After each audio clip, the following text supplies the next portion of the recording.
You know, in English, the word love is kind of a catch-all, right? We love our partners, we love our parents, we love our pets, we even love a great slice of pizza. But what if a language just didn't allow for that kind of ambiguity? Today, we're going to dive into how Italian demands precision with your feelings, and in doing so reveals a completely different way of understanding our own hearts. Okay, so let's get right to the heart of this. Amo mia mamma. Literally, that means I love my mom. Grammatically, it's perfect. And yet, to an Italian speaker, it just sounds wrong, like fundamentally off. So why is that? What's going on here that a simple translation completely misses?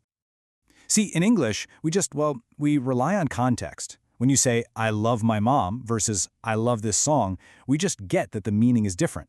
But Italian? Nope. It doesn't leave it to chance. It actually provides specific words for specific feelings, and it demands that you get intentional with your emotions. All right, so to really get this, we've got to start at the beginning. We need to build this from the ground up, and in the Italian world of feelings, that foundation is a word called piacere, the feeling of simple pleasure and enjoyment. Piacere.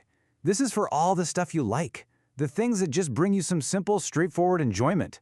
It's not about some deep, soul-bearing connection. It's about taste, preference, what makes you happy in the moment. And what's really cool is the philosophy baked right into the grammar. You don't actually say, I like coffee, you say, mi piace il caffè, which literally translates to, coffee pleases me. See the difference? The pleasure is something that happens to you. It's an external thing you receive, not something you own or possess. And that's crucial because it keeps it totally separate from the heavier emotions, like true love. Okay, so let's climb a little higher up that emotional ladder. We're getting into the serious stuff now, the territory of intense romantic love. And this is where Italian draws a really hard, really clear line in the sand with the word amare. Amare is pretty much exclusively reserved for romantic, passionate love. This is the big one. This is the word that's packed with desire, intimacy, that feeling of a life-changing connection. It's absolutely not a word you just throw around. And I mean it. There are basically no exceptions here. Ti amo isn't something you'd yell to your friend after a fun night out, or even say to a family member. The Italian language really protects this word. It refuses to let its meaning get watered down. So, when you hear ti amo, you know exactly what kind of love is on the table. It's so powerful because it's so incredibly specific. And this, right here, brings us back to that puzzle from the beginning. Using amare for your mother or father sounds wrong because it points in a completely wrong emotional direction.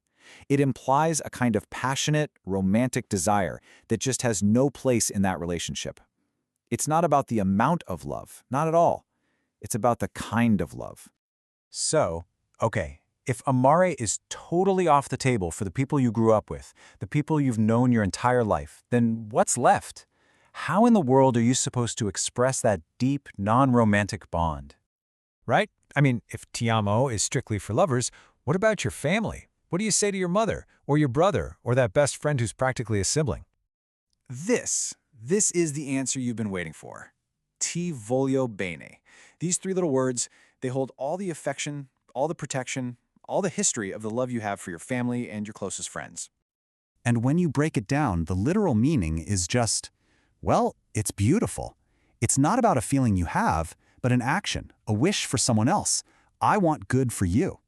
Think about that. It's this incredibly selfless, sincere expression of love. It's basically a promise of support and care. So, volere bene, that's for your family. For those friendships that are so deep they feel like family. The emotion here isn't that burning, fiery passion of amare. It's a steady, protective, warm affection. This isn't the love that thrills you, it's the love that stays with you.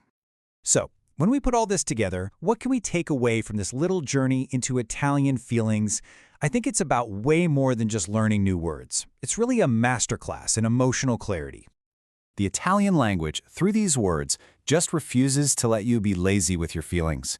It won't let you mix up pleasure with affection or affection with desire. It forces you to draw these really clear emotional boundaries. And honestly, that's something we could all probably benefit from, right? You could almost think of the Italian approach as a simple three-step guide to emotional honesty. Step 1.